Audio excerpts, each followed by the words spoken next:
Olá, seja bem-vinda, seja bem-vindo a mais uma aula de vinho em formato de podcast. Eu sou o professor Marcelo Vargas, nós vamos rodar a vinheta e já vamos para o conteúdo.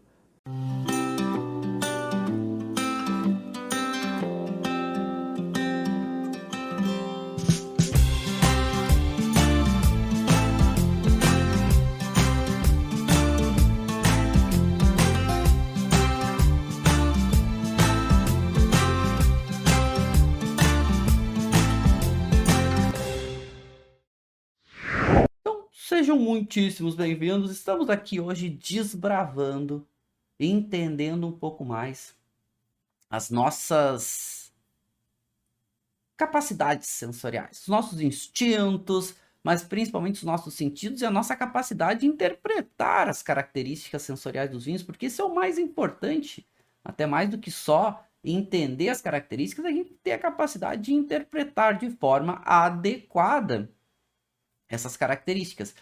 Então, quando a gente fala de aromas, a gente está falando de uma das características mais importantes dos vinhos. Só que os aromas a gente não sente só via nasal, pelo nariz, né? E o professor aqui, né, tem um nariz grande, então facilidade aí para sentir o cheiro dos vinhos. Pois então, se a gente parar para pensar e entender um pouco isso, a gente vai ver que a gente também sente os aromas pela boca, que é o que a gente chama de forma indireta. Então, olha que bacana, né? Aromas são vamos chamar de né? Uma das características mais importantes para vinho. E quando a gente fala da parte olfativa, ela nos dá indícios bem importantes sobre a bebida. Inclusive, já pode começar a dizer se o vinho tem defeito ou não, se o vinho, né, mostra características positivas, se o vinho começa a remeter a tipicidade, se ele mostra as características da uva, se ele mostra as características do terroir da onde ele vem, se ele mostra os seus perfis de forma mais intensa, mais delicadas, nos remete um pouco à maturidade, complexidade. Uma dica importante e que pode ajudar bastante quem pratica degustação é o que eu chamo de etapas olfativas. Etapas olfativas. O que seriam as etapas olfativas? Seriam os momentos da degustação quando a gente está falando da etapa olfativa. Já vamos passar por elas. Mas o que eu sempre recomendo? Primeiro, quando a gente for cheirar o vinho, que a gente vai chamar de primeiros aromas, vamos fazer esse exercício sem agitar a taça. Pega a taça, leva ao nariz e cheira para tentar entender um pouco as suas características. Bom, beleza. Depois a gente vai agitar a taça para volatilizar um pouco mais suas características, né? Soltar um pouco mais das moléculas olfativas do líquido. E a gente entender um pouco, buscar essas informações de uma forma mais, digamos, menos difíceis, um pouco mais de quantidade de informação sensorial. Por isso que a gente agita a taça. A gente vai chamar dos segundos aromas, ou os aromas, né? Após agitar, após girar a taça. E o que difere? E esse é um ponto importante, porque quando a gente tá com o vinho na taça sem agitar, a gente consegue perceber daqui a pouco alguns aromas mais delicados, alguns aromas que quando a gente agita a taça, eles vão ser sobrepostos por outros mais intensos. Então, sem agitar a taça, a gente consegue pegar algumas características aí que podem nos ajudar a entender melhor o vinho. Então, esse sempre é um ponto legal. E se a gente parar para pensar, quando a gente degusta um vinho, por que a gente degusta? E aí já fazendo uma separação, né, entre degustação e tomar vinho, beber vinho. Que é o mais importante no final das contas. A gente degusta e a degustação nos leva, nos direciona para um contexto um pouco mais técnico, ou seja, entender e tomar decisões com o vinho. Quais são essas decisões? Bom, são as mais diversas, são as mais amplas, desde a harmonização, desde a questão de nível de qualidade, desde a questão de se o vinho é jovem, entender o vinho de uma forma mais ampla e tomar decisões com esse entendimento. A parte olfativa ela é fundamental para isso. Então, se a gente está falando, eu vou provar com vocês um vinho Tempranillo de Rioja. Se eu vou cheirar o vinho, eu quando eu sei o que eu estou degustando, né? Então, digamos que eu não estou degustando às cegas aqui. Estou sabendo que eu estou degustando um Tempranillo de Rioja. Se eu levo a taça ao nariz, eu já tenho uma expectativa de características que me remetem a Tempranillo de Rioja. Eu posso ser surpreendido ou não, posso ser atendido com a minha expectativa, ou posso ser surpreendido, de forma positiva ou negativa. Quando a gente fala de aromas diretos e aromas indiretos, também nos remete um pouco a isso. Porque nem sempre o aroma direto e o aroma indireto, eles são iguais. A gente também pode ser surpreendido da forma com que a gente sente via oral, né, pela boca, ou via nasal, via nariz. Mas isso é legal, porque a gente nunca sabe como o vinho vai se mostrar nas suas características. Esse é um ponto bem legal. Porque se a gente para e começa a pensar como as coisas funcionam na degustação, nos nossos sentidos, também a gente já vai começar a entender, e aí, claro, sempre pensar nos ajuda a compreender mais, e aí a gente também já vai entender que a gente não agita a taça num primeiro momento exatamente para não volatilizar, não soltar muitos aromas num primeiro momento. A gente vai querer depois, sim, soltar esses aromas e entender. Porque muitos elementos dos vinhos são muito voláteis, dentre eles o álcool. Então, se a gente já agita a taça e já sai cheirando, pode ser que volatilize muito o álcool e a gente não compreenda, não consiga buscar algumas informações olfativas que daqui a pouco, sem agitar a taça, a gente conseguiria. Por isso que a gente começa primeiro sem agitar a taça. Depois, vamos agitar a taça, cheirar, e a gente repete esse exercício algumas vezes, mas isso a gente vai fazer na prática daqui a pouquinho. Uma outra dúvida bem comum na parte olfativa é a questão da fadiga, né? O cansaço olfativo que a gente tem. E isso é verdade. Os nossos sentidos eles vão cansando e o nosso sistema olfatório ele cansa também.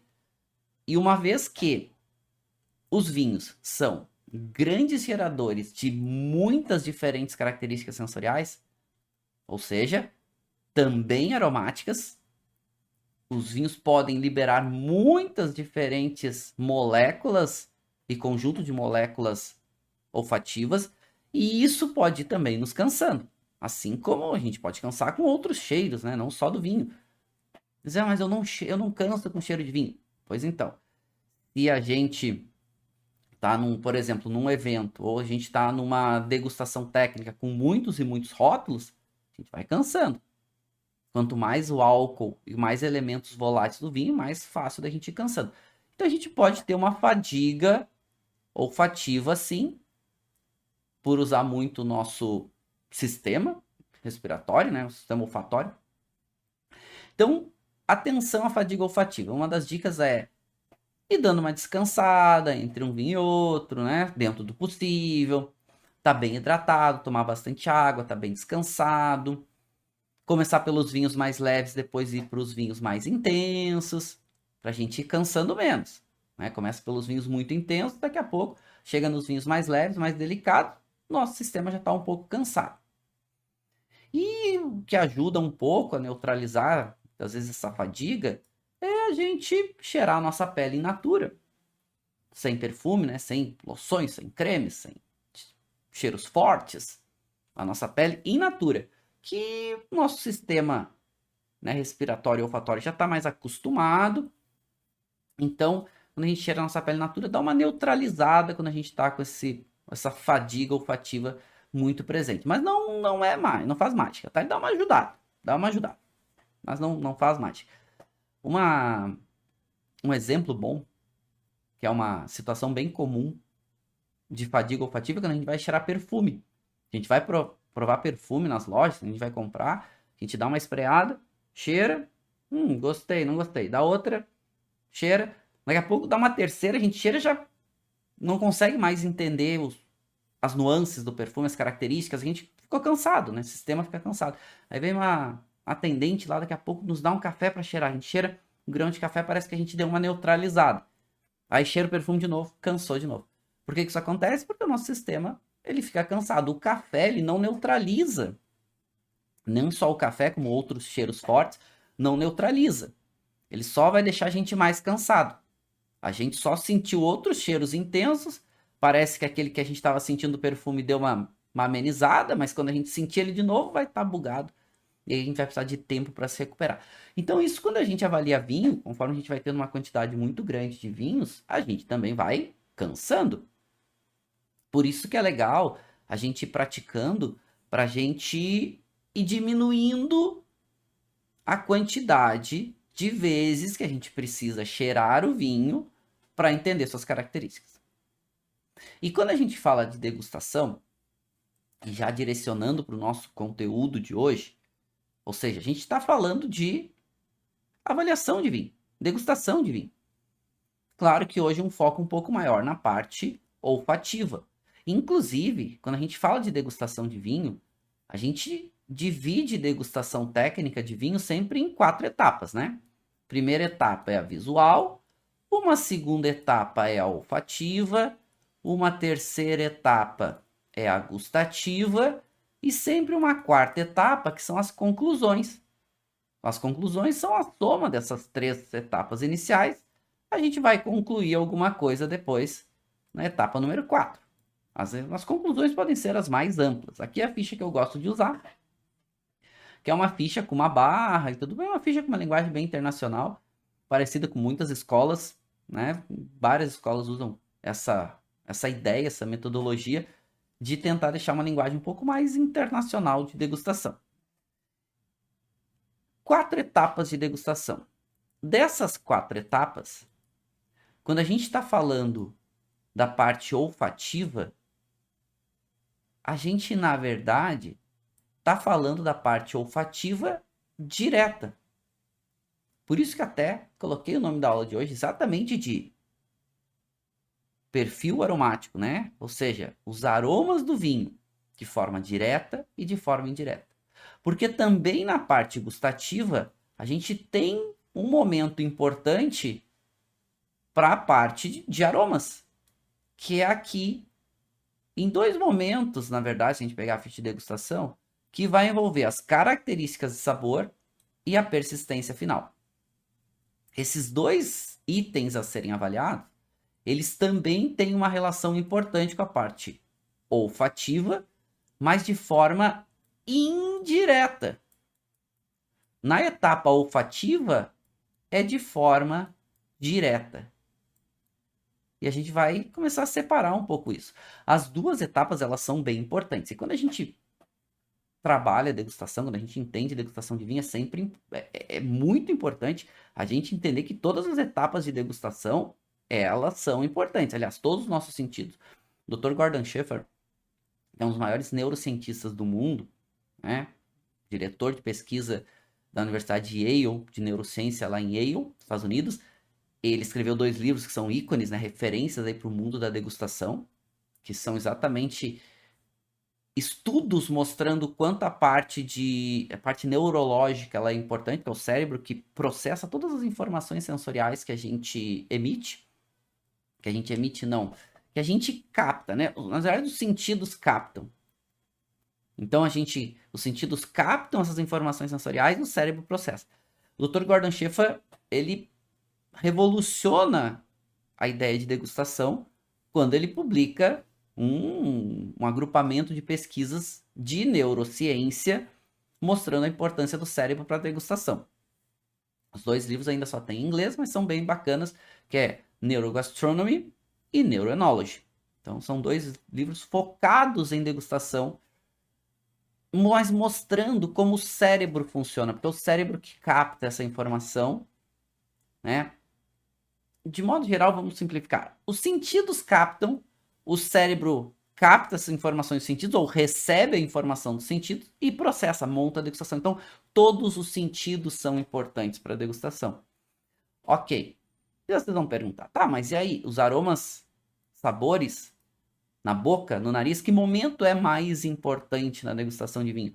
E eu vou dizer, olha, todos os momentos são importantes, mas a gente tem, com certeza, a parte olfativa e a parte gustativa, que envolve vários sentidos com vinho na boca, elas são mais relevantes. E qual é a mais importante de todas? É a parte gustativa, que é uma sensação multissensorial, porque são vários sentidos trabalhando juntos, mas é pelo qual o vinho foi feito. O vinho foi feito para a gente consumir. E a gente quer ter prazer com isso. E os aromas indiretos, eles são fundamentais para a gente ter prazer com vinho. Mas para entender e fazer uma separação dos aromas diretos e dos aromas indiretos, a gente pode dar uma olhada na etapa olfativa e na etapa gustativa. Quando a gente está falando na etapa olfativa, a gente está falando vinho sendo cheirado, ou seja, no nariz. A gente vai desconsiderar hoje, não é desconsiderar, mas a gente vai deixar de lado hoje a parte visual. Isso aí deixa para a gente abordar numa outra aula. Hoje nos interessa são as características olfativas dos vinhos, que elas acontecem, claro, na etapa de levar a taça ao nariz, na etapa de entender via nasal as características dos vinhos, e aí a gente tem algumas etapas, né? Eu acho que sempre é importante a gente ver a condição do vinho, se ele tem algum defeito, se tem aromas positivos ou negativos. Depois, essa intensidade dessas características, ou seja, vamos considerar que o vinho não tem defeito, tá tudo certinho. Aí a gente quer sentir essa intensidade, ou seja, quanto o vinho tem de características olfativas. Mas aqui tem um ponto importante. A gente tem que cuidar para não misturar intensidade com complexidade. Intensidade é a quantidade de moléculas que o vinho solta.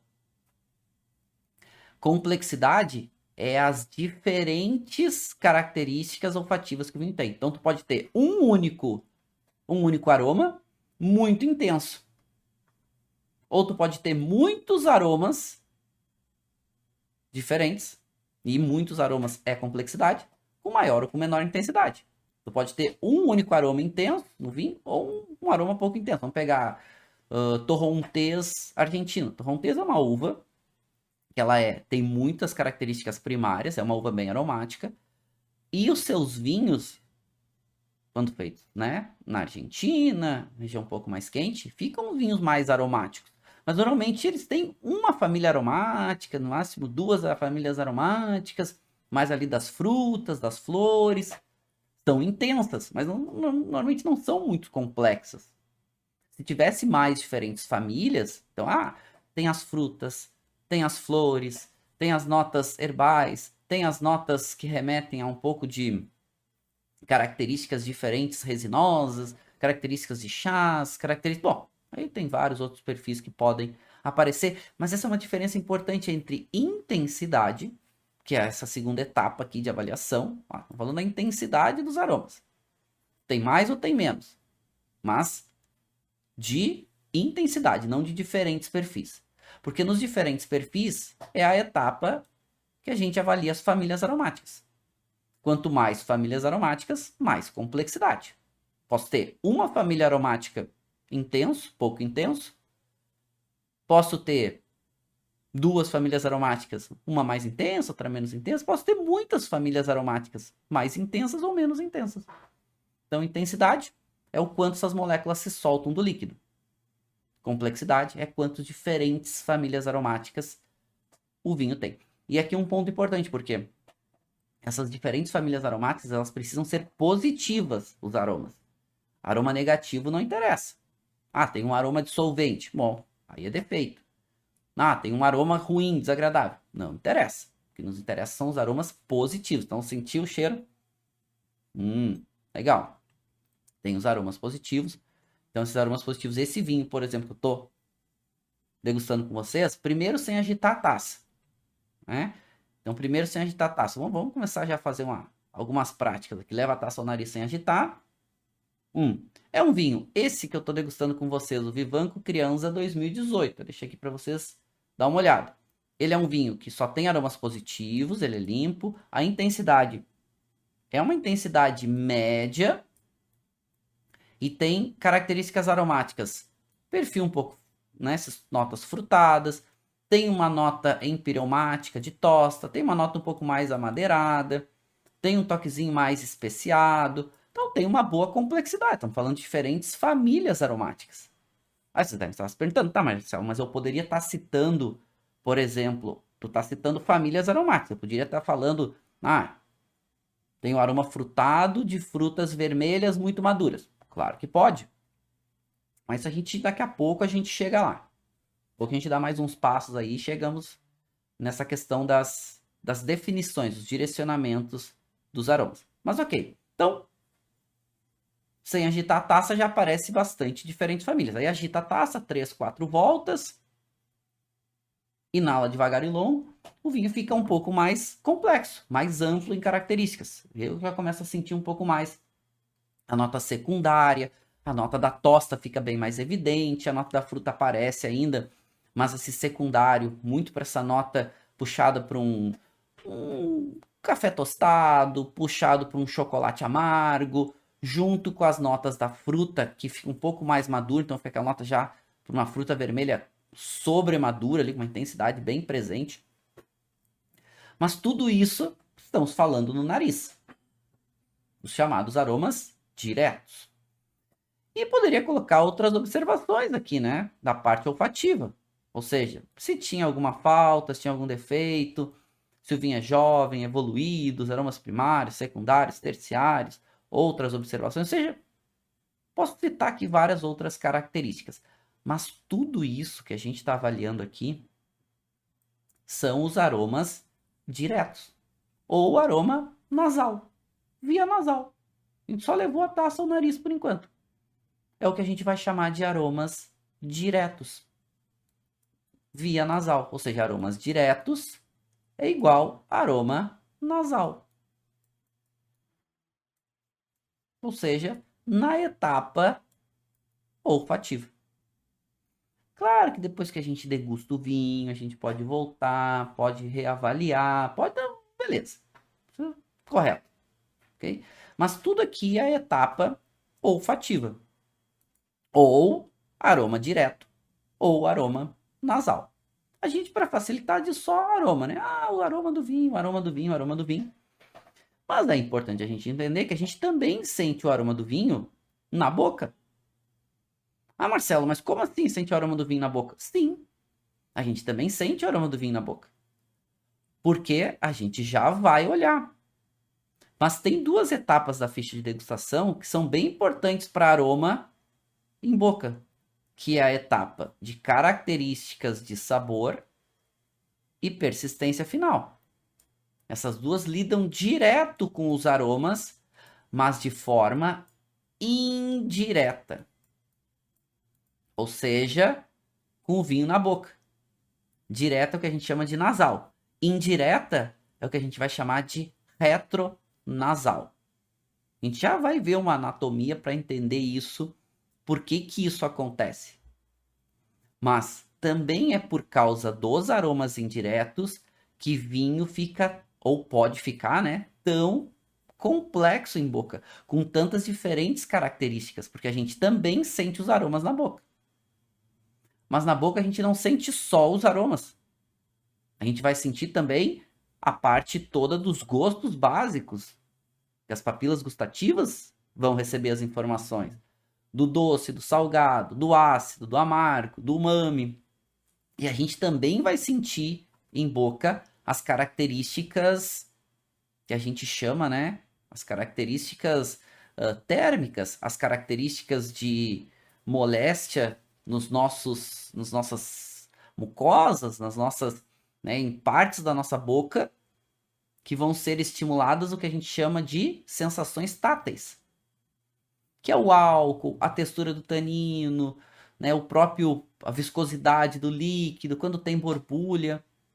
Todas essas características, elas não são, né, recebidas pelas nossas papilas gustativas e elas não são recebidas pelos nossos aromas indiretos. Mas, porque a gente tem nervos na boca, né, o famoso nervo trigeminal, 3 áreas importantes ali que ele abrange, e que vai sentir o calor do álcool, que vai sentir a textura do tanino, que vai sentir, né, a picância, por exemplo, da pimenta, que vai sentir a borbulha do gás carbônico quando tem gás carbônico, como no caso dos espumantes. O vinho na boca, ele é muito mais amplo em características sensoriais, porque tem vários sentidos trabalhando junto. E essas últimas características que eu disse são recebidas pelos nossos sentidos táteis. Porque o tátil a gente não sente só na pele. Pele é o que a gente, né, aprende a sentir, ou seja, é uma moléstia que acontece. Eu tô passando a mão na minha pele, eu tô sentindo que algo está acontecendo. Isso também acontece em boca, porque a gente tem mucosa, esses nervos que estão ali recebendo esses estímulos estão indo para o cérebro e tudo isso vai deixando o vinho mais complexo em boca. Dentre esses estímulos em boca, os chamados aromas indiretos, que são essas duas etapas aqui, características de sabor e persistência final. Mas para a gente entender isso, a gente pode avançar um pouco mais e dar uma olhada nos sentidos. Porque os sentidos, gente, eles sempre trabalham de forma integrada. Os sentidos, eles trabalham de forma integrada. Eles são sempre gerados, né? Ou seja, os nossos sentidos, eles são estimulados através de características físicas ou características químicas. Então, física, por exemplo, o tato, né? Eu pressiono a minha mão, estou fisicamente pressionando a minha mão, estou sentindo, né, essa sensação diferente, né? Ou seja, algo está me pressionando, algo está aqui, né, me tirando do meu senso cotidiano. Assim como esses estímulos físicos também são para visão, também são para audição. Agora, a gente tem para o paladar, ou seja, para o vinho na boca e para o olfato, a gente tem estímulos químicos, ou seja, são moléculas que vão estar presentes no líquido, que vão estar reagindo com esses nossos sentidos. Só que toda vez que a gente tem estímulos químicos, a gente tem uma capacidade diferente de identificar essas características. Aí vocês devem estar perguntando, poxa, então tem degustadores que têm mais facilidade, que têm menos facilidade? A resposta é sim. A gente recebe de forma não diferente, mas se os nossos sentidos são diferentes para cada pessoa, isso para todas as pessoas, significa com que a forma que as pessoas vão receber as informações são diferentes? Não. Você vai dizer, não está fazendo sentido, não faça, sabe por quê? Porque a gente tem que entender o seguinte, o vinho, ele é o mesmo. Se está todo mundo com o mesmo vinho, o vinho é igual. Então pode ter 10 pessoas. Ah, mas eles vão sentir mais ou menos. Bom, vamos por partes. Primeiro, eles vão sentir de uma forma um pouquinho diferente? Até vão. Mas eles são comparados com eles mesmos. As pessoas não podem ser comparadas com outras pessoas. Porque os sentidos eles vão estar sempre trabalhando e se adaptando de acordo com a pessoa, ou seja, como ela é. Então, eu, Marcelo, sempre que degusto, são com os meus sentidos. Então, se o vinho tem as características, eu tenho que entender, eu tenho que buscar as informações com os meus sentidos. Então, tá, mas ele tem mais facilidade. Não, tem pessoas que têm mais facilidade, mas não é porque elas têm mais ou menos moléculas, ou porque elas, né, têm mais ou menos papilas, ou porque ela tem mais ou menos neuroreceptores. Isso vai deixá-las mais ou menos sensíveis? Vai deixá-las mais ou menos sensíveis, mas a forma com que elas interagem com o vinho é sempre elas com elas mesmas. O que eu tô falando é que a gente gosta de fazer uma comparação, dizendo, não, tem pessoas que têm mais facilidade. Tem. Mas não é por causa necessariamente dos sentidos de cada um. Mas é por causa da capacidade de guardar a informação no cérebro. É isso que faz a diferença. Porque se tem mais ou menos, por exemplo, papilas gustativas, só vai ser mais ou menos sensível. Mas toda vez que estiver degustando vinho, a referência sempre é a mesma pessoa. Se o vinho tem muito tanino, vai ter muito tanino. Se o vinho tem pouco tanino, vai ter pouco tanino. Então, por mais que alguma pessoa seja mais sensível, não significa que ela seja a melhor degustadora. Porque o segredo da degustação está em a gente guardar a informação para quando a gente sentir de novo, saber interpretar. E é aqui que a parte de paladar e olfato começam a ficar um pouco mais amplas. Por isso que são as mais difíceis de serem avaliadas. Porque esses estímulos químicos podem ser muito amplos. Da mesma forma que são as mais difíceis de serem avaliadas, também são as que dão mais prazer. A gente tem mais prazer, né, cheirando o vinho do que olhando o vinho, né? A gente pode ter muito prazer olhando o vinho, mas cheirando a gente tem mais. Assim como a gente tem mais prazer em boca do que a gente tem normalmente no nariz. Ah, às vezes pode se decepcionar, né? Às vezes o vinho não entrega e tal, mas só que a gente está organizando um pouco as nossas ideias. Claro que a nossa aula aqui ela é um pouquinho mais de quebrar alguns mitos, ter um entendimento um pouco mais organizado e um pouquinho mais técnico, né? A nossa aula aqui ela é um pouquinho mais técnica, tem jeito.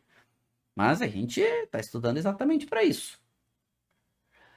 Bom, quando a gente fala das percepções, ou seja, quando a gente sente um estímulo sensorial, quando a gente sente uma sensação e ela fica mais clara para a gente, ela também acontece em diferentes níveis. Eu tenho percepções mais delicadas e eu tenho percepções mais fáceis de serem avaliadas. Então, esse é um ponto importante. Como o vinho tem muitas diferentes características sensoriais, vinho é uma grande fonte de diferentes características sensoriais, a gente precisa sempre estar atento, precisamos sempre estar o máximo possível descansado, mas o máximo possível preparado e atento para conseguir entender o vinho na sua máxima compreensão ou com o máximo de entendimento sobre as características do vinho. Em resumo, quanto mais a gente pratica de forma organizada, mais a gente aprende. E aí vocês devem estar se perguntando, poxa, mas parece que eu tomo vinho há muito tempo e eu não aprendo, tenho dificuldade e tenho... Não se preocupe, isso é normal. Porque a gente tem que entender que teoria e prática para aprender sobre vinhos, elas têm que andar juntos. Se elas estão separadas, se torna mais difícil. Por isso que vocês podem estar tomando vinho há muito tempo, parece que não aprende. Poxa, mas eu estou cheirando o vinho, por que eu não estou aprendendo? É que falta a parte teórica, que é o que a gente também está passando aqui. Então, poxa, tô sentindo o cheiro desse vinho, tô sentindo esse cheiro tostado, tô sentindo esse cheiro, mas é gostoso, ele é positivo. Esse cheiro de tosta, com mais esse aroma que remete, já agora tá parecendo quase até um aroma de uma flor um pouco mais ressecada. Mas para eu conseguir ter essa definição, de eu saber que isso é um cheiro de uma tosta, é cheiro de algo tostado, eu preciso ter provado alguma coisa com aroma de tosta. Eu estou fazendo uma associação. Tentando, né, dizer, bom, tem cheiro de algo, me lembra algo. Vou descrever isso que me lembra. A grande questão também da parte de aromas e de sabores é que muitas vezes fica um pouco confuso. Porque os termos são muito mal utilizados no Brasil. Então a gente fala, poxa, o que é aroma? O que é sabor? O que é cheiro? O que é odor? São informações, são palavras que vão se cruzando e muitas vezes parece que é a mesma coisa, mas não é. Então, vamos organizar aqui. O que eu vou usar como referência? Eu vou usar uma norma internacional, a ISO 5492, uma ISO, ou seja, uma norma internacional, a International Organization for Standardization, ou seja, de modo geral, uma tradução meio literal aqui para vocês, né? Seria Organização Internacional de Padronizações. Quando a gente fala de standardization, a gente está falando de é deixar standard, né? Deixar padronizado, que são as famosas ISO. São normas internacionais que são usadas como métrica para o mundo falar a mesma linguagem. No Brasil, as ISOs são traduzidas pela ABNT, então Associação Brasileira de Normas Técnicas.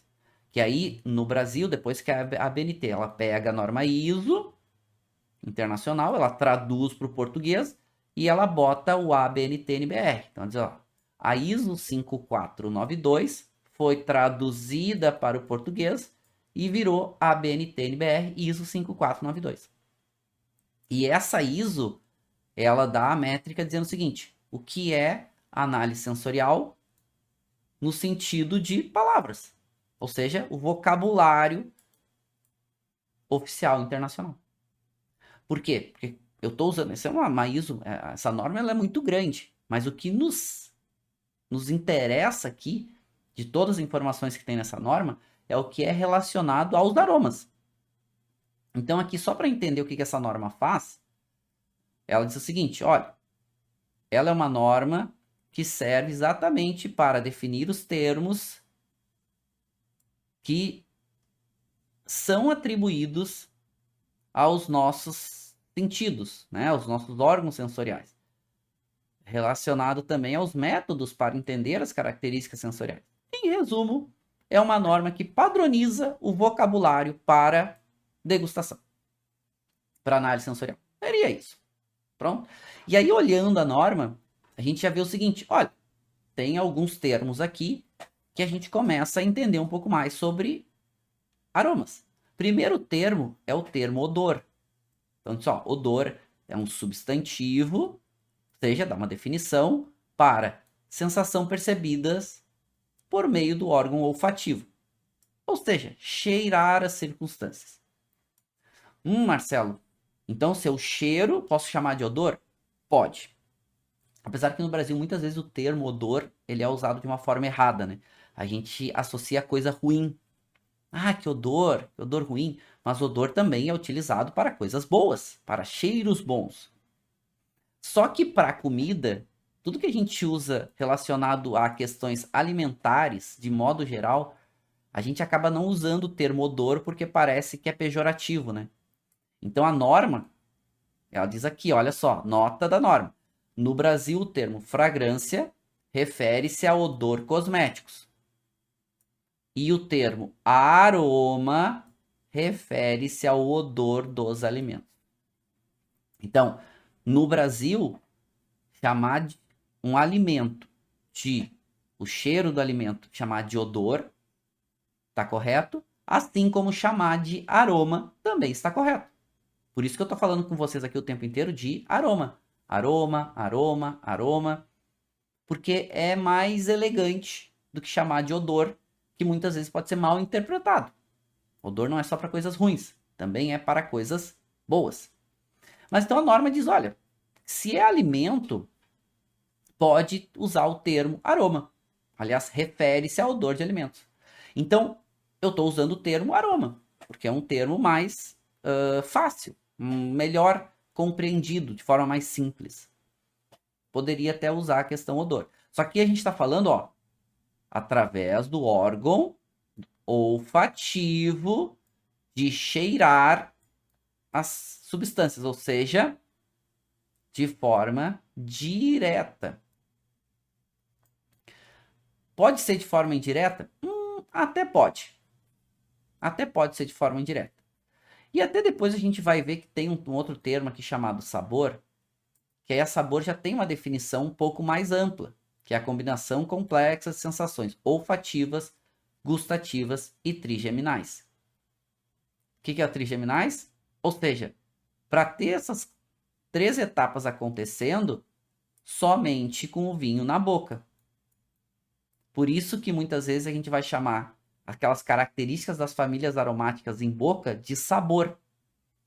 Não é só os aromas, mas também essa soma de outras características.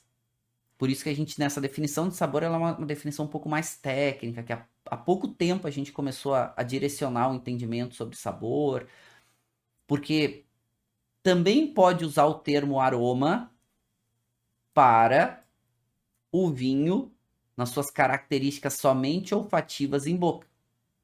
Mas para facilitar um pouco, eu evito de usar, por mais que possa, o termo aroma quando o vinho está na boca. Pode usar? Pode. Não tem problema. Se for só relacionado com a parte olfativa. Se não for relacionado com a parte gustativa e com a parte tátil, trigeminais. A questão é difícil o vinho na boca não estar relacionado com esses 3 conjuntos de informações sensoriais. Por isso que eu em boca gosto de usar o termo sabor. Por quê? Se eu coloco um vinho na boca, eu vou pegar já o nosso vinho, vamos dar uma provada nele.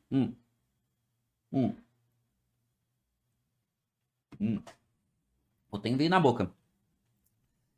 Ele começa a sentir, eu sinto mais essas características que remetem um pouco mais a uma nota de um herbáceo um pouco mais seco, começa a remeter alguma coisa de uma fruta madura, não chega a ser aquela fruta sobremadura, ele remete um pouco menos à nota secundária, um pouco mais à nota primária, o secundário aparece bem também, mas a intensidade um pouco menor do que no nariz, ou seja, na boca, eu não estou só sentindo as famílias aromáticas, eu estou sentindo outras características também.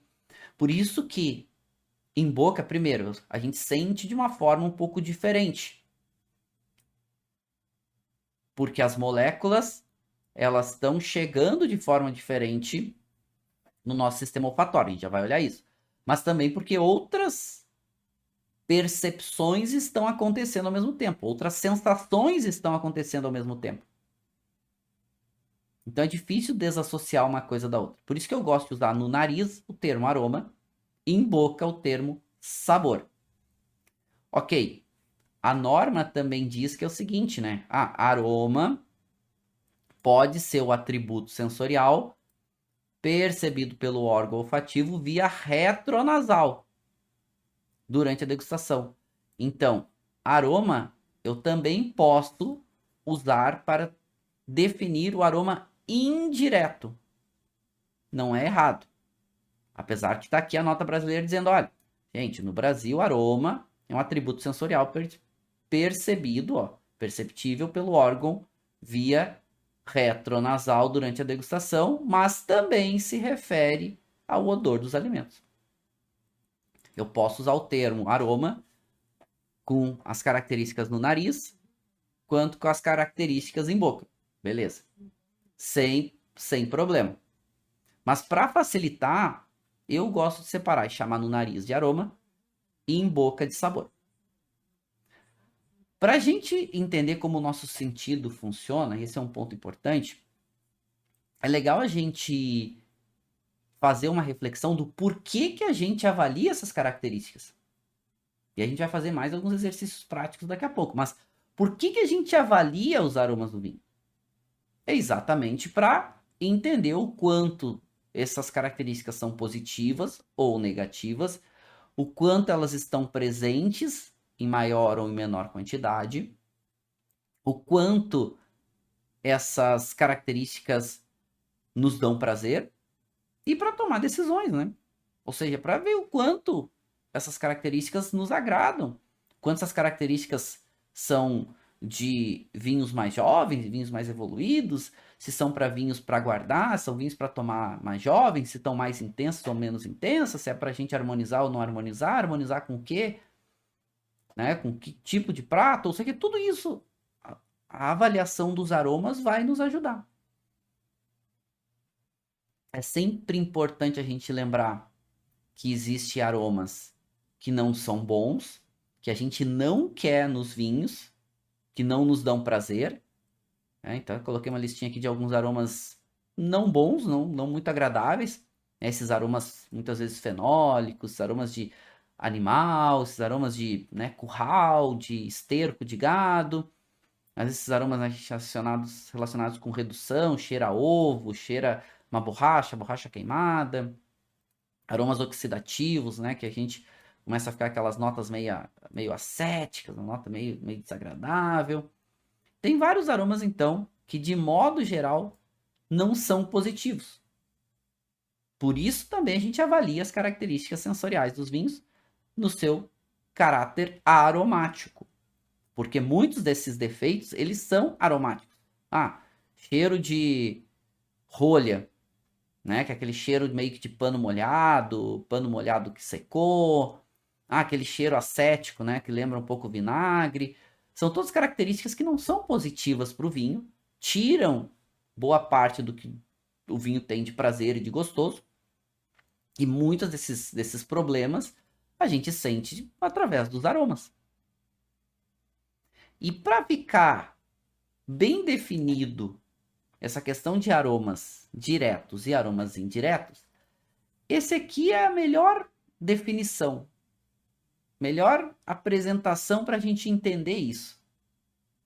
O que sente os aromas são, ou vou chamar de conjuntos do nosso sistema olfatório. O conjunto que compõe o nosso sistema olfatório. Mas de uma forma mais simples, para a gente sentir cheiro, as moléculas precisam sair do líquido e chegar até aqui, essas pequenas ramificações que estão aqui no nosso bulbo olfatório, chamadas cílias. Ou seja, as moléculas têm que sair do líquido e chegar até essa nossa cavidade nasal. Por isso que a gente também agita a taça. Porque para sentir cheiro, para sentir os aromas, eu preciso que as moléculas saiam do líquido, ou seja, fiquem mais leves que o ar, se desprendam do líquido e cheguem até a minha cavidade nasal. Quando isso acontece, quando essas moléculas se conectam com essas pequenas ciliazinhas aqui, essas pequenas ramificações, pum! Isso vai ser, né, o que a gente chama da sensação que vai nos remeter a alguma coisa. Então, cada molécula olfatória, ela tem diferentes características. E o ser humano, uma das perspectivas que se tem mais aceitas é que o ser humano tem a capacidade de identificar aí mais de 10 mil diferentes moléculas olfativas, em maior sensibilidade ou menor sensibilidade. Bom, a questão é que, para que as moléculas cheguem aqui, a nossa cavidade nasal, isso pode acontecer via nasal, que é o que a gente está falando, que são os aromas diretos. Ou seja, via nariz. Pegar a taça e cheirar. As moléculas estão soltando, estão chegando à minha cavidade nasal. Estou sentindo os aromas diretos. É o que eu estou chamando apenas de aroma para facilitar. Mas quando eu coloco o vinho na boca, eu também tenho um canal retronasal que permite que as moléculas também cheguem até minha cavidade nasal. É o que a gente vai chamar de aroma retronasal ou simplesmente aroma indireto, porque vai chegar na nossa cavidade nasal por uma outra forma. Então, essa é uma diferença importante quando a gente está avaliando os vinhos e deixar isso claro. O que é aroma direto do que é aroma indireto. E aqui começa um ponto importante da gente entender. Porque os vinhos, de modo geral, eles podem se apresentar de forma diferente quando a gente está cheirando para quando a gente está colocando o vinho na boca. Tô cheirando esse vinho. Esse vinho que eu tô degustando com vocês. Né? Podem pegar um vinho aí e fazer o exercício. Ó. Cheiro ele. Agita a taça para ele ficar mais volátil, soltar mais moléculas. Ou seja, tudo aroma direto. Tá? Via nasal, forma direta, tô sentindo cheiros. E esse vinho que eu tô degustando com vocês, ele tem muito essa característica de uma fruta sobremadura. Ele tem bastante essa nota secundária da tosta. Na tosta já lembra uma nota de um defumado, um café tostado, já lembra um toquezinho de caramelo agora. Um toquezinho de fumaça, tem um toquezinho herbal, um herbal seco, né? Quase um herbalzinho meio que defumado também, que vai queimando. Colocar na boca.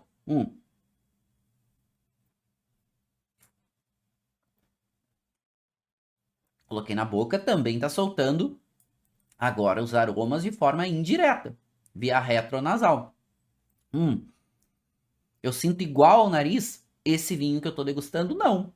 Ele até é parecido, mas em boca ele fica, a nota herbal fica um pouco mais evidente, esse herbal mais seco, ele quase remete a uma nota de chá, ele remete a uma nota meio floral um pouco mais seca, ou seja, é diferente o aroma direto do aroma indireto. Todo vinho vai ser diferente? A resposta é não. Eles podem ser iguais, eles podem ser diferentes. Mas essa questão de avaliar os aromas diretos dos aromas indiretos é bem importante, sabe por quê? Porque isso também é uma métrica importante de qualidade.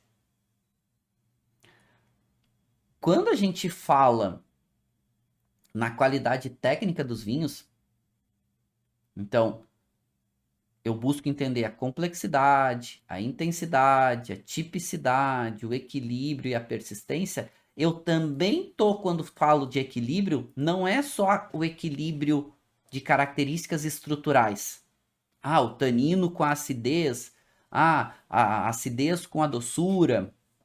Ah, o corpo com outras características, né? Seja de textura, de intensidade de aromas, né? Principalmente sabores.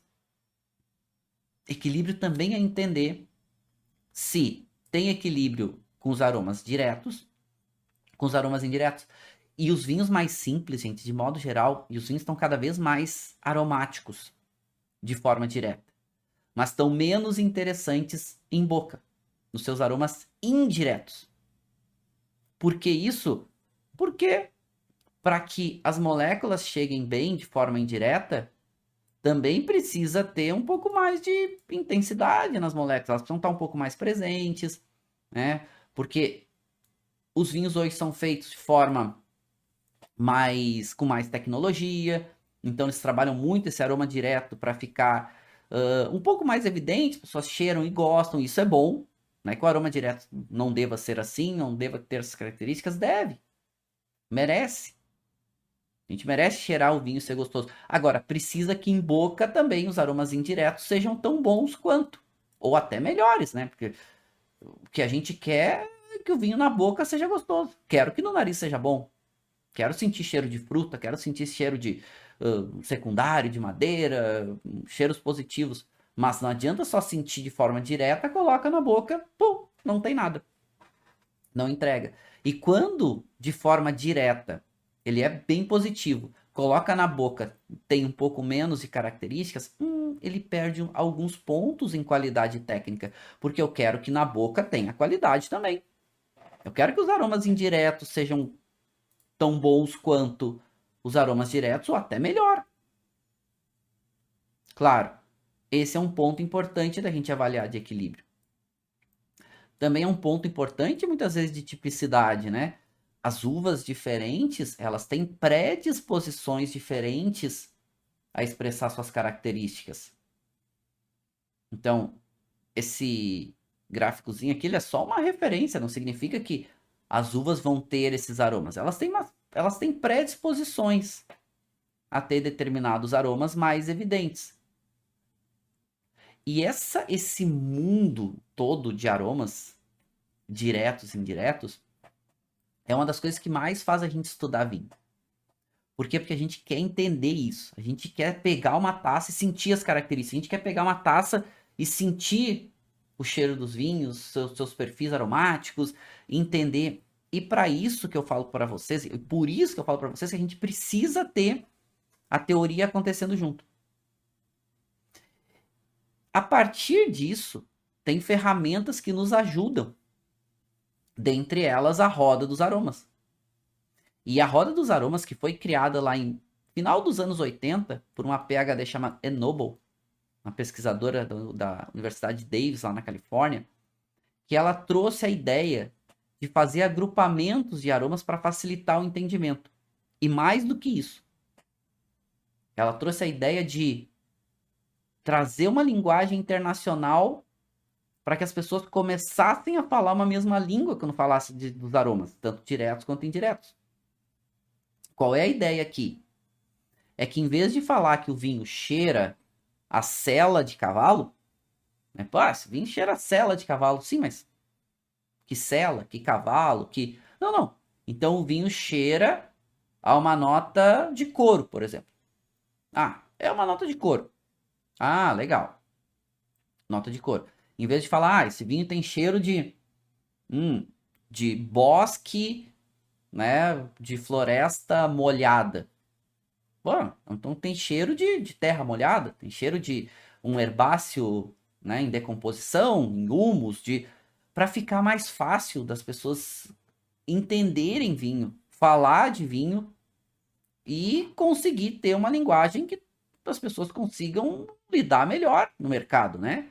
Para falar, para entender, ah, esse vinho cheira a sela de cavalo andando no bosque. Poxa vida, mas que cavalo, que bosque, que... Então a roda dos aromas ela nos ajuda muito. E claro, eu na minha pós-graduação na Itália, eu fiz a tradução da roda dos termos internacionais e alguns dos termos mais utilizados no Brasil. Então, eu sempre trago para vocês uma roda de aromas bem consistentes, né, que eu avancei um pouco a ideia da Enoble, mas para uma linguagem internacional, traduzindo para o português de alguns dos aromas mais comuns que a gente usa no Brasil para descrever vinho. E a roda dos aromas é exatamente para facilitar o nosso entendimento tanto dos aromas diretos quanto dos aromas indiretos. Lembrando que a gente sempre começa pela parte central, agrupamento das famílias aromáticas, para ir facilitando. Poxa, esse vinho que eu estou degustando com vocês, ele tem uma nota frutada. O que ele lembra? Ah, ele lembra uma fruta vermelha e algumas notas de fruta preta. Consegue definir, Marcelo? Consigo. Consigo definir que é um aroma de ameixa. Então, poxa, esse vinho tem um perfil frutado. Esse vinho tem uma nota herbácea, um herbáceo um pouco mais seco, que me remete a uma nota assim um pouco mais puxado para um chá, um pouco mais puxado para uma erva seca. Esse vinho tem uma nota bem evidente empiriomática. O que é empiriomática? Aquela nota mais caramelizada, aquela nota mais que passou por calor. E que ele me remete, poxa, ele me remete a uma nota um pouco mais puxada para um chocolate, essa nota mais evidente, né? Esse chocolate meio tostado, esse café um pouco mais tostado. Assim como ele me lembra notas amadeiradas. Ele me lembra um tostado bem evidente, mais puxado para um café tostado.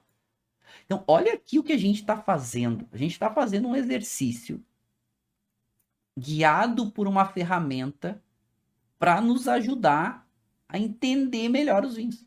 E por isso que a gente tem que marcar. Marcar é fundamental, porque isso que nos dá uma boa métrica, né? Um bom direcionamento, nos facilita o entendimento. Então, marcar é sempre importante. Eu vou dizer para vocês, né? Vai marcando e vai ficando, ó, legal aqui. Apresenta determinadas características. Ah, legal. Tem dificuldade de marcar um aroma específico. Marca, começa sempre pelas famílias aromáticas. Depois vai para o segundo nível. Ah, senti uma nota floral. Lembra mais uma flor fresca ou uma flor seca? Ah, esse que eu estou degustando aqui lembra mais uma flor seca. Ah, legal, olha que a gente avançou. Tá, mas lembra alguma coisa tipo hibisco seco, camomila seca, lavanda seca? E, gente, os aromas aqui, eles são os mais utilizados e comuns. Não são todos que existem no mundo, nem que a gente usa no Brasil. Pode citar alguma coisa fora daqui? Claro que pode. Óbvio que pode. Aqui é só um bom agrupamento para a gente conversar. Mas não é absoluto. Não é absoluto. E como que eu gosto de fazer? Eu sempre gosto de degustar avançando no entendimento, por exemplo, de tipicidade. Então, também dá para fazer, dá para pegar a roda dos aromas assim, degustar o vinho e ir marcando. Tanto para os aromas diretos quanto para os aromas indiretos. Lembrando que os aromas indiretos na ficha que eu estou usando aqui com vocês, eu vou chamar de sabor. Ou seja, os aromas diretos via nasal, eu chamo de aroma. Os aromas indiretos via retronasal, na boca, eu chamo de sabor. Só para facilitar. Mas eu posso fazer o caminho inverso. Eu posso estudar a uva, eu estou degustando com vocês um tempranilho, eu posso estudar a uva, ver qual é a sua predisposição para vinhos. Então, por exemplo, tempranilho, ela tem um perfil que ela tem uma brotação um pouco mais cedo, ela amadurece mais cedo, ela tem os cachos com uma média, um médio tamanho, eles não são tão compactos, se adapta muito bem com madeira, por isso, inclusive, né, ela seguidamente apresenta esses aromas secundários bem evidentes, ela precisa de baixa produtividade para ela conseguir mostrar mais características, senão os vinhos ficam muito diluídos. Beleza, tem algumas características da uva lá na videira. Eu posso dar uma olhada nas características estruturais. Características estruturais. Tempranilho, de modo geral, ela tende a ser uma uva com a casca normalmente não tão grossa, apesar de ter alguns clones em alguns lugares que deixam, né, ela ficar mais concentrada, mas ela tende a ter essa média intensidade para média mais, uma intensidade de aromas médios para médio mais, taninos um pouco mais também marcados, né? Claro que sempre depende da extração, depende do amadurecimento da uva, das técnicas enológicas, tem vários fatores. Mas tende a ter essa a gente fala, né, tempranilho é um pouco mais intermediário. Corpo médio, álcool médio, acidez média para média mais. Aí depende do lugar e do produtor. Tem lugares que concentram mais a uva expressa mais características. Ah, Marcelo, mas eu tomei lá um tempranilho de Ribeira del Duero que era mais tânico, né, que tinha mais acidez. Claro, claro que tem. Basta que o produtor concentre um pouco mais. Mas como nossa aula de hoje ela é mais focada nos aromas diretos e nos aromas indiretos, eu deixo um pouco de lado, na aula de hoje, o perfil estrutural. E posso focar um pouco mais no perfil aromático.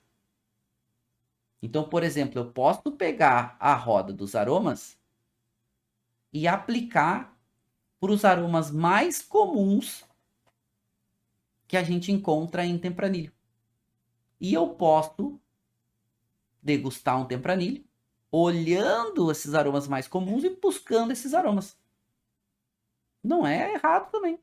Poxa, todo tempranilho vai ter todos esses aromas? Não. Não.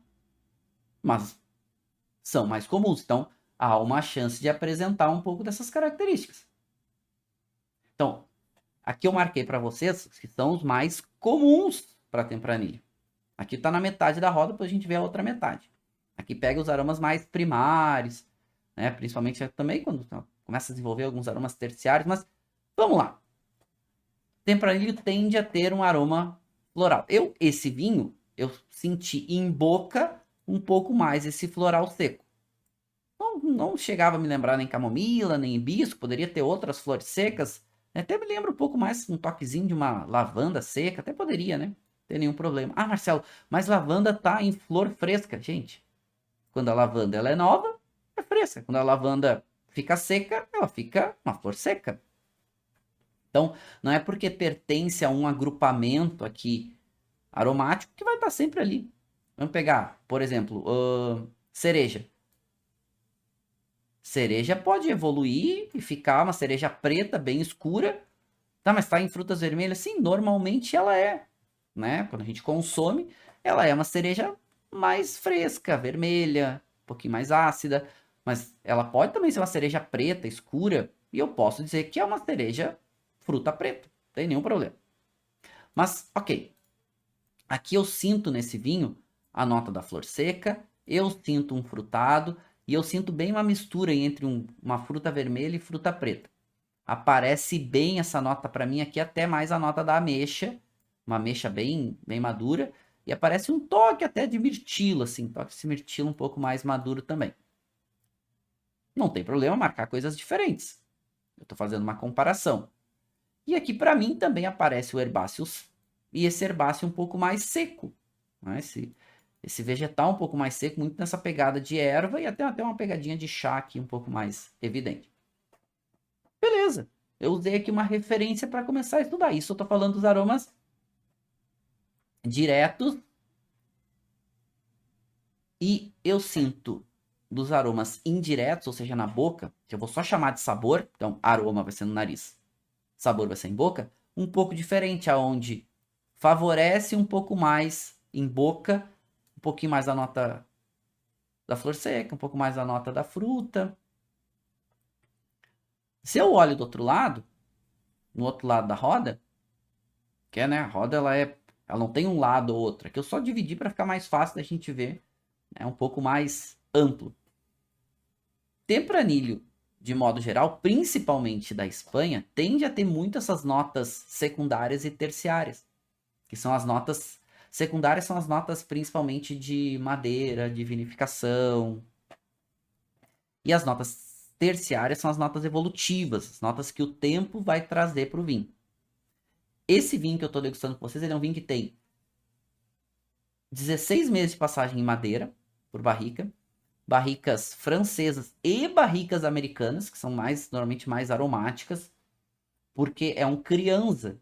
Criança exige um tempo mínimo de passagem por madeira, normalmente a partir aí de 12 meses, e mais um tempo em garrafa, normalmente também mais 12 meses, então no mínimo 24 meses aí antes de ir para o mercado. E por isso que eu escolhi Tempranillo, porque Tempranillo mostra muito bem, principalmente da Espanha, esses perfis primários, muito secundário, e também o terciário, que já começa a aparecer esse terciário mais evoluído, né? Aqui, mas ainda predomina o primário e o secundário, e já aparece um pouco do terciário. O terciário já é uma nota, aquele herbáceo mais seco já é do terciário, né? Já sente que é uma notinha evoluída, que o vinho começou a desenvolver depois. Mas ainda muito a nota da fruta e essas notas amadeiradas. Então aqui lembra bastante tanto o empireumático do tostado, do chocolate, lembra bem. O amadeirado lembra aqui, só que um pouco mais tostado, ele lembra um pouco mais um café tostado, também lembra bem.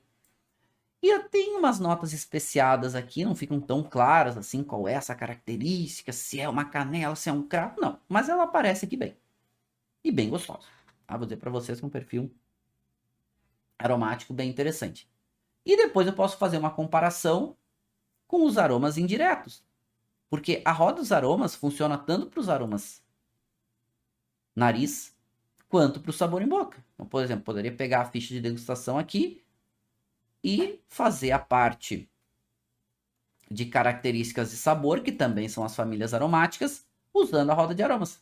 A roda funciona tanto para o aroma direto, quanto para os aromas indiretos. Ou seja, tanto para o sabor, que é aroma indireto, quanto para o aroma nariz. E também tem mais um ponto importante aqui, que é muito associado aos aromas indiretos, que é o que a gente chama de retroolfato ou persistência. É o tempo que ficam as características positivas do sabor do vinho em boca, principalmente os aromas indiretos. Porque quando a gente degusta o vinho, quanto mais tempo ficam esses sabores positivos em boca, porque a gente vai botar o vinho na boca. Vamos pensar o seguinte: colocamos o vinho na boca, começaram a soltar as moléculas de forma indireta. Começamos a sentir o sabor do vinho, né? E aí a gente associa ali, por exemplo, a gente usa a roda dos aromas e associa, né? Cheiro de fruta, cheiro de flor, cheiro de erva, cheiro como a gente está fazendo aqui agora. Quando a gente tira o vinho da boca, ou seja, a gente engoliu ou a gente descartou, indiferente da técnica, a gente continua sentindo essas características. Só que cuidado, o que conta para persistência são as características associadas às famílias aromáticas. A gente não conta para persistência a parte estrutural, que normalmente dura mais. Porque a parte estrutural, sem o sabor, não faz sentido. Então, só ficar o tanino, só ficar a acidez, só ficar, né, aquela percepção do álcool ou da doçura, isso não é bom se não tiver sabor. Se não tiver as famílias aromáticas presentes. Então, o que a gente conta de persistência, inclusive é um termo técnico importante para a qualidade, persistência. Persistência nada mais é do que o tempo que perdura o chamado retroolfato, ou seja, via retronasal, das famílias aromáticas. E isso é persistência. Então, se eu pegar esse vinho que eu estou degustando com vocês, e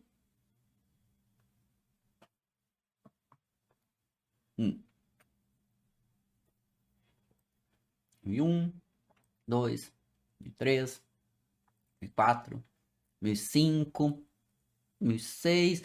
Uma persistência média para média mais. Agora, o sabor já passou. As famílias aromáticas passaram. Agora eu tô sentindo ainda a textura tânica. Eu tô sentindo um pouquinho desse caráter da acidez, ficou um pouco mais, passou. Agora, essa textura tânica ainda tá evidente. Isso eu já não conto mais para persistência final. Porque o sabor já passou. Então, como ficou só o tanino agora, vai ficar um pouco menos agradável. Quando tava com o sabor, era muito mais interessante.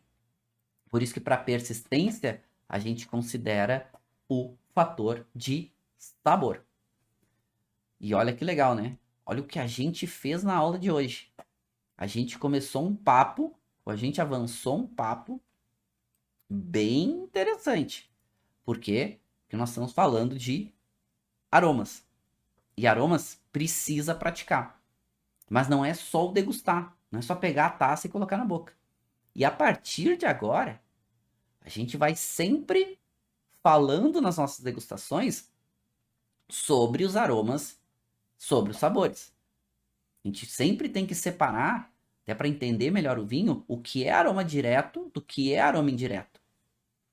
E como uma dica final, vocês muito devem estar se perguntando, poxa, mas o que é melhor? Ser melhor em nariz ou em boca? O melhor é que seja tão bom quanto. Tanto em nariz quanto em boca. Mas, tudo bem, nem sempre os vinhos são iguais. Eu quero que seja tão bom no nariz e seja tão bom em boca. Mas se não, que seja melhor em boca, porque o vinho foi feito pra gente tomar. Se não adianta pegar um vinho, sentir cheiros deliciosos, coloca o vinho na boca, não entrega. Não cheira, cheira a fruta, cheira a uma nota herbácea gostosa, cheira uma nota floral, coloca na boca, não tem nada disso. E muitos desses vinhos mais industrializados, esses vinhos mais, principalmente vinhos mais de entrada, termovinificação, eles acabam entregando um pouco mais no nariz quando jovem, mas não entregam muito em boca. Né? E isso gera uma decepção.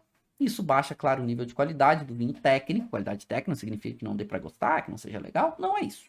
Não é isso, tá? Pode ser legal, pode gostar, tudo normalmente. Mas, a partir de agora, prestamos mais atenção nos aromas diretos e nos aromas indiretos. Ou, simplificando, nos aromas e nos sabores. E a gente vai ver que eles são diferentes. E a gente vai ver que a gente está ficando com mais capacidade de avaliação sensorial dos vinhos. E esses são pontos bem importantes para a gente entender melhor os vinhos. Por isso que eu digo, teoria e prática sempre andam juntos. Não tem como andar separado. Se só degustar, não aprende. Se só ver a parte teórica e entender a parte teórica, não aprende. Né? Decora, tem conteúdo, tem. Mas tem que juntar as duas, teoria e prática.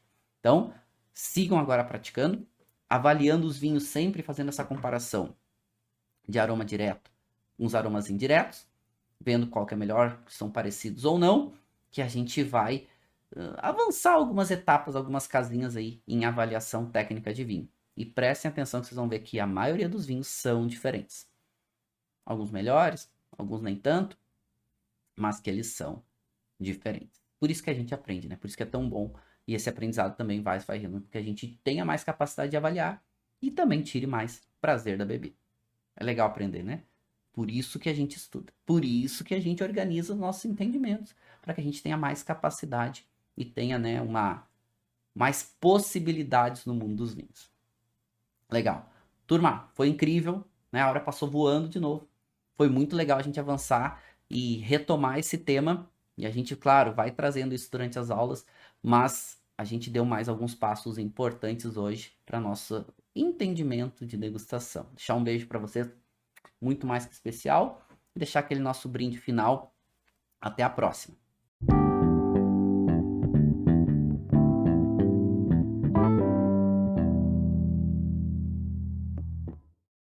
Você acabou de ouvir uma aula de vinhos do professor Marcelo Vargas, em formato de podcast. Para mais conteúdos, dicas e materiais sobre a bebida, acesse o site www.marcelovargas.org. Um forte abraço e até o próximo encontro.